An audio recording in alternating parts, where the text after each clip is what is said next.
राज्य में लगी रही लगाण वर्षा जहाँफल तलमुंडे बन्या परिस्थिति देखा देछि।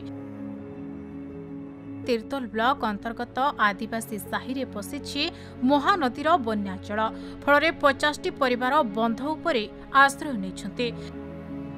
तेबे गतकाली विलंबित राति रे महानदी रे बन्याचल आसिबा परे तीर्तोलर 2टी अंचल प्रभावित होइछि।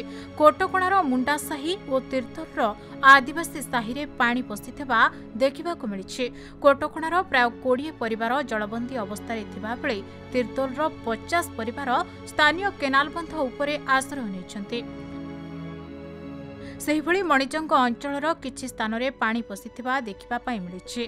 प्रतिवर्ष महानदी बन्याचल एही अंचल रे प्रवाहित हेबा बेले एही अंचलर 50 परिवार जलबंदी अवस्था रे रहन्ते। हेले प्रशासन पक्षरु कोनोसी स्थायी पदक्षेप निया न जिबा उक्त अंचलवासींक पई दुखर कारण पलटिछि।